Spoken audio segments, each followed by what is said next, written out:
नमस्कार साथियों, स्वागत है आप सभी का आपके अपने इस YouTube चैनल पर जिसका नाम है जीएस बूस्टर, जो कि पाठ है तक्षशिला आईएएस बलिया का। और मैं हूं अनुप उपाध्याय। साथियों, इतिहास कभी कभी सदियों पुराने फैसले को अचानक आज की सबसे बड़ी रणनीतिक बहस बना देता है। 1814 में ब्रिटेन ने नेपोलियन को हराकर हिंद महासागर के बीच बसे एक छोटे से द्वीप समूह चागोस आर्पेलागो पर कब्जा किया। 210 साल बाद जब वही ब्रिटेन इस द्वीप को मॉरिशस को लौटाने जा रहा है, तो अमेरिका के राष्ट्रपति डोनाल्ड ट्रंप भड़क जाते हैं और वो कहते हैं कि ये तो बहुत ही बड़ी बेवकूफी है, ये रणनीतिक रूप से आत्मघात है। लेकिन सवाल सिर्फ एक द्वीप का नहीं है, सवाल है हिंद महासागर में बदलते पावर बैलेंस का, चीन की बढ़ती समुद्री मौजूदगी का और भारत की मैरीटाइम सिक्योरिटी के भविष्य का। यानी ये कहानी जमीन पर एक टुकड़े की नहीं है, ये कहानी है समुद्र के संप्रभुता की। और आज इसी मुद्दे के ऊपर हम विस्तार पूर्वक आप सभी के साथ चर्चा करेंगे। साथियों, चैनल पर पहली बार है तो चैनल को सब्सक्राइब करके बेल आइकन दबा दीजिए कि यहां आने वाले हर वीडियो का नोटिफिकेशन आप सभी को समय पर मिल सके। वीडियो को अंत तक देखिएगा और अपने विचारों को कमेंट के माध्यम से हम तक अवश्य पहुंचाइएगा। तो चलिए शुरुआत करते हैं आज की चर्चा को। और आपके स्क्रीन पर आज का टॉपिक है ग्रीनलैंड के बाद अब इंडियन ओशियन में खेल।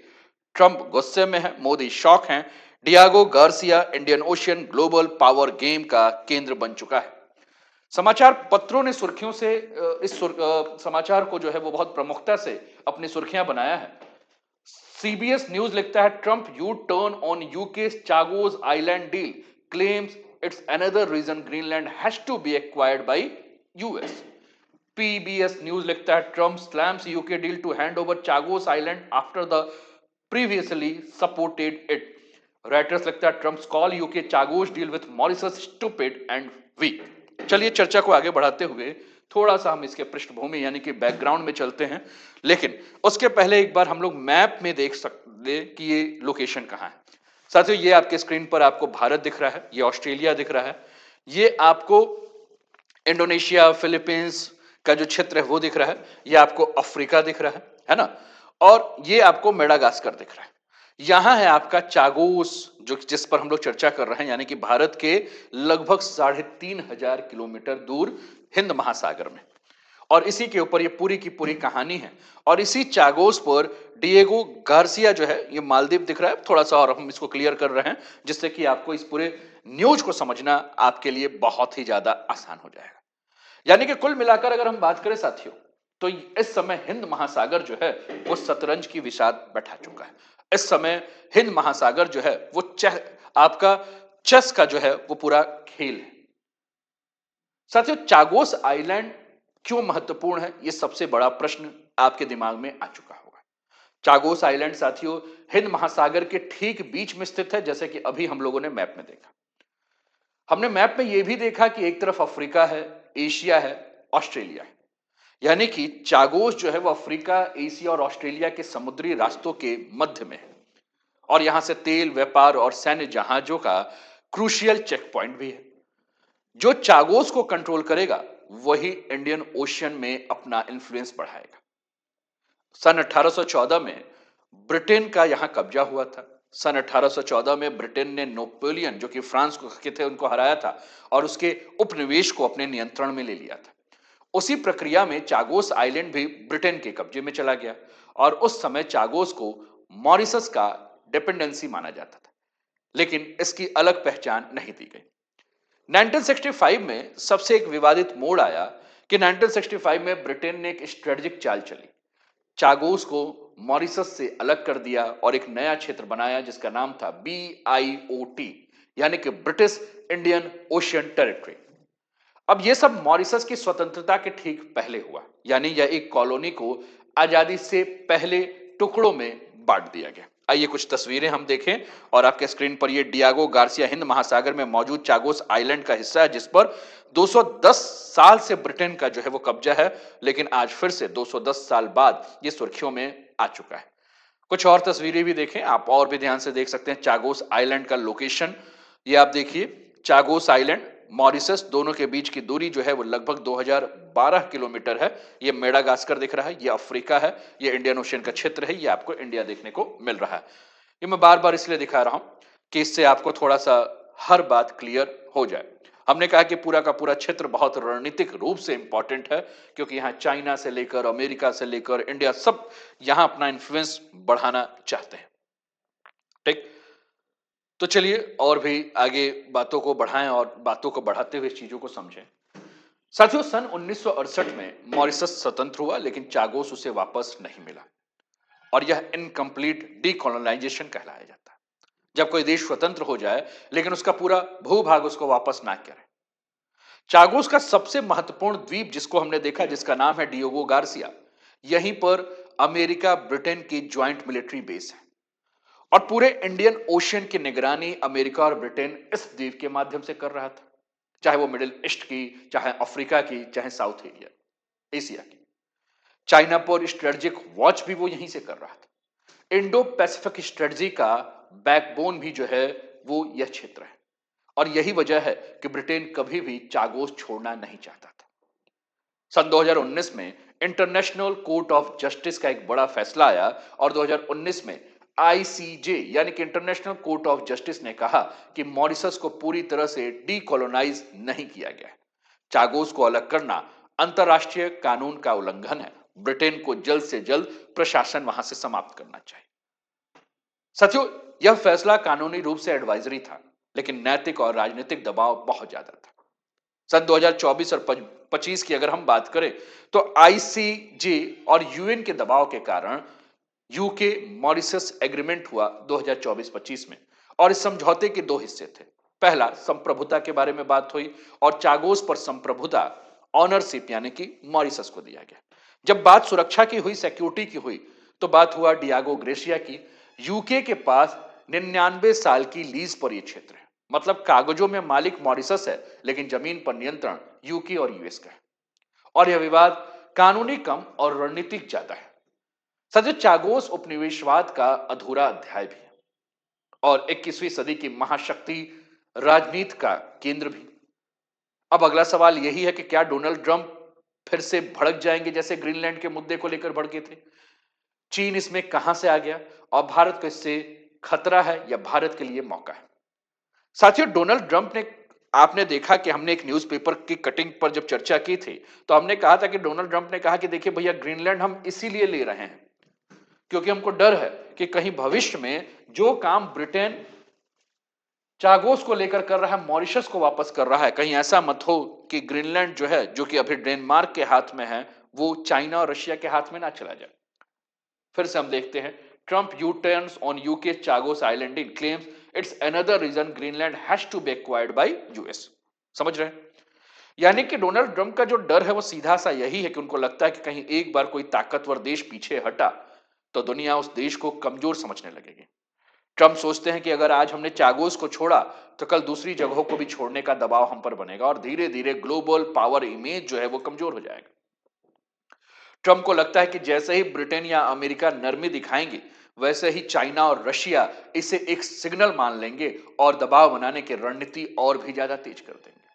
हमने कहा कि ट्रंप ने ग्रीनलैंड का उदाहरण लिया और ट्रंप ने इस ग्रीनलैंड के उदाहरण के माध्यम से यही बात किया कि यही सोच है। ट्रंप कह रहे हैं कि ग्रीनलैंड में मुझे यही डर था कि स्ट्रेटेजिक जमीन पर समझौता नहीं होता है। जमीन छोड़ने का मतलब होता है कि आप यह एहसास करा रहे हैं कि हम अपनी ताकत छोड़ रहे हैं और आप अपनी ताकत छोड़ रहे हैं, इसका मतलब दुनिया अब आपके ऊपर दबाव बनाना शुरू करेगी। इसलिए ट्रंप कहते हैं कि strategic land is non negotiable. लेकिन फिर प्रश्न यह होता है कि भारत के लिए इंपॉर्टेंट क्यों है? भारत जो है इसको मौका समझे या भारत अपने लिए जो है एक चुनौती के रूप में देखे? साथियों, इंडियन ओशन का राजा कौन? इंडियन ओशन का राजा है भारत।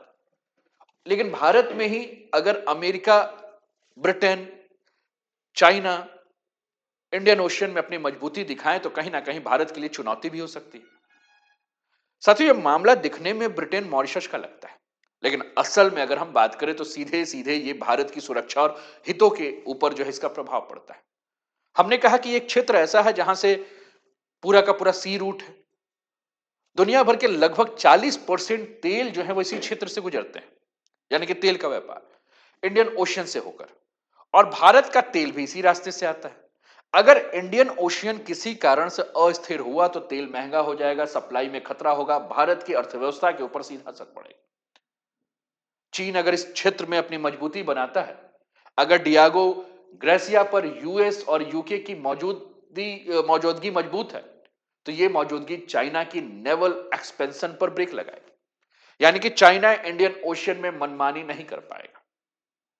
साथियों, डियागो ग्रेशिया जिसके बारे में हम बात कर रहे हैं, जहाजों की मूवमेंट की बात करें, सबमरीन्स की बात करें, मिसाइल एक्टिविटीज की बात करें, इन सभी पर यहां से नजर रखी जाती है। सच, भारत यहां सीधे नहीं बैठता है, लेकिन भारत अपने पार्टनर देशों के माध्यम से यहां अपनी स्थिति को जो है वो मजबूत बना के रखता है। आपके स्क्रीन पर एक वीडियो है, जब मॉरिशस ब्रिटेन के कॉलोनी से मतलब उपनिवेशवाद से मुक्त हुआ 1968। अब आप देख रहे हैं कि मॉरिशस का झंडा जो है चढ़ाया जा रहा है और ब्रिटेन का झंडा जो है वो उतारा जा रहा है। एक तस्वीर है उस समय के 1968 की, जो कि मैं आपके साथ दिखा रहा हूं। तो हम चागोस के बारे में जब बात कर रहे थे तो हमने कहा कि ये इंडियन ओशियन में है और इसका जो एरिया है वो लगभग 60 स्क्वायर किलोमीटर का है और 60 स्मॉल आइलैंड का पूरा ये ग्रुप है। डियागो ग्रेसिया के बारे में हम बात कर रहे हैं। अमेरिकन मिलिट्री बेस है, रनवे है, नेवल पोर्ट है और लॉजिस्टिक हब भी है। 1700 अमेरिकन सोल्जर्स यहां स्टेशन है। इसके अलावा बात करें तो इससे middle eastern country Iran, Iraq और सीरिया पर अमेरिका जो है वो अपनी नजर बना के रखता है, सर्विलांस रखता है इंडियन ओशियन में। इसके अलावा चाइना को इस क्षेत्र में, इंडो पैसिफिक क्षेत्र में पांव पसारने नहीं देता है ना। जरूरत पड़े तो अमेरिका के जो जेट हैं या वारशिप है वो यहां रिफ्यूल करने के लिए भी आते हैं। आप अपने स्क्रीन पर ये तस्वीर देख रहे हैं। तो हमने कहा कि भारत की भी अगर हम बात करें तो भारत यहां सीधे नहीं बैठता है। भारत क्या करता है? भारत अपने मित्रों के माध्यम से, आप देखिए कि इंडिया ने भी जो है वो क्या कर रखा है, यहां अपना एक इंडिया ने जो है वो क्या कर इंफ्रास्ट्रक्चर मिलिट्री बेस के लिए नॉर्थ एग्लीजा, जो कि एक आइलैंड है मॉरिशस का, जो कि मुंबई से लगभग 3729 किलोमीटर दूर है, वो बना के रखा है। तो भारत भी अपने पार्टनर देशों के जरिए इनडायरेक्ट इंटेलिजेंस उसको मिलता है, जो भारत की सुरक्षा के लिए बहुत आवश्यक है। भारत की जो सागर नीति है, उस सागर नीति जिसमें कि security and growth for all in the region की जो बात है, भारत चाहता है कि इंडियन ओशियन शांत रहे, कोई एक देश का दबदबा यहां ना बन पाए। डियागो ग्रेशिया की स्टेबिलिटी अगर रहेगी तो इंडिया की कोर स्ट्रेटेजिक इंटरेस्ट के लिए आवश्यक है। सच, हमने कहा कि मॉरिशस का एक द्वीप है, क्योंकि मॉरिशस भारत से लोग उस समय गए हुए हैं ब्रिटिश काल में, जो कि वहां मजदूर बन के गए थे। वो भारत में अगर हम बात करें तो पूर्वांचल बिहार के क्षेत्र से लोग हैं। तो कहीं ना कहीं भारत और मॉरिशस का जो संबंध है वो बहुत ही करीबी है। तो भारत का मॉरिशस एक बहुत ही क्लोज पार्टनर है और भारत ने जो ये एगलीजा जो आइलैंड है, जिसपे हमने कहा कि यहां एक अपना एयर स्ट्रिप बनाया है और यहां से इंडियन ओशियन पे भारत अपनी आंख और कान को मजबूत रखता है। चाइना की एक्टिविटीज पर वो जो है अपना ध्यान रखता है। दिखने में साथियों मॉरिशस आपको छोटा सा द्वीप दिखेगा, लेकिन इंडियन ओशियन की राजनीति में इसकी भूमिका बहुत बड़ी है। इसकी अगर हम बात करें तो आज तीन बड़ी ताकतें इंडियन ओशियन में, खासकर मॉरिशस के आसपास अपना प्रभाव बनाना चाहते हैं। चाहे हम इंडिया की बात करें, चाहे यूनाइटेड स्टेट्स की बात करें, चाहे चाइना की बात करें, क्योंकि इंडियन ओशियन को जो कंट्रोल करेगा वही ग्लोबल ट्रेड एनर्जी रूट पर असर डालेगा और मॉरिशस इसी का जो है फायदा उठा रहा है और मॉरिशस के साथ रिश्ते इसीलिए सारे देश जो है मजबूत करना चाहते हैं।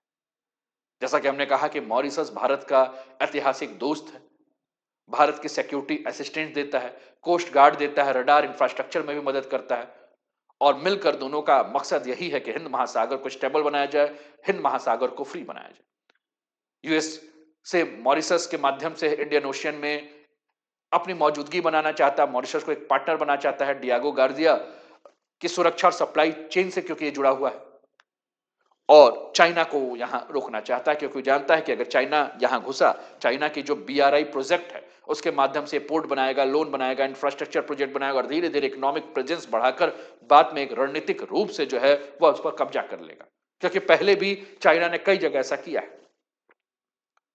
लेकिन मॉरिशस बहुत समझदार है। मॉरिशस कहता है कि हम किसी कैंप में नहीं जाएंगे, सबके साथ जो है दोस्ती रखेंगे और ये मॉरिशस भी भारत की तरह मल्टी अलाइनमेंट पॉलिसी में चलता है। मतलब उसको इंडिया से सिक्योरिटी चाहिए, यूएसए से स्ट्रेटेजिक सपोर्ट चाहिए और चाइना से इन्वेस्टमेंट चाहिए, लेकिन अपनी संप्रभुता जो है बची रहनी चाहिए। इसीलिए मॉरिशस के बारे में कहा जाता है साथियों कि एक छोटा सा द्वीप है लेकिन बड़ी राजनीति। मॉरिशस किसी का मोहरा नहीं बनना चाहता है, बल्कि खुद का खिलाड़ी बनना चाहता है, और यही कारण है कि हिंद महासागर के जियोपॉलिटिक्स आने वाले वर्ष में बहुत तेज होगी। कुछ और भी तस्वीरें मैं आपके साथ साझा करूं और इस पर हम बात करें, तो कुल मिलाकर अगर हम बात करें तो इस समय डियागो गार्सिया चर्चा का केंद्र बन चुका है, हिंद महासागर चर्चा का केंद्र बन सकता चुका है। लेकिन डियागो गार्सिया का जो विवाद हम ये सिखाता है कि 21वीं सदी में आकार नहीं बल्कि लोकेशन शक्ति तय करता है। डोनाल्ड ट्रंप की नाराजगी, ब्रिटेन की कानूनी मजबूरी और मॉरिशस की संप्रभुता और भारत की समुद्री सुरक्षा, ये चारों मिलकर एक ही सच्चाई बताते हैं कि हिंद महासागर आने वाले समय में दुनिया के सबसे निर्णायक भू राजनीतिक रणभूमि बनने जा रहा है। यानी आज का संघर्ष द्वीप का है, कल का फैसला विश्व शक्ति संतुलन का होगा। आपको क्या लगता है? आप भी कमेंट के माध्यम से जो है वो अपने जवाब अवश्य दीजिए। और साथियों, अभी तक आपने चैनल को सब्सक्राइब नहीं किया तो कर लीजिए, लाइक नहीं किया तो कर लीजिए, शेयर नहीं किया कर लीजिए, और कमेंट तो आपको करना ही। अपना ध्यान रखिए, स्वस्थ रहिए, मस्त रहिए, तंदुरुस्त रहिए, हंसते खेलते मुस्कुराते हुए जीवन का आनंद लीजिए। जय हिंद, जय भारत।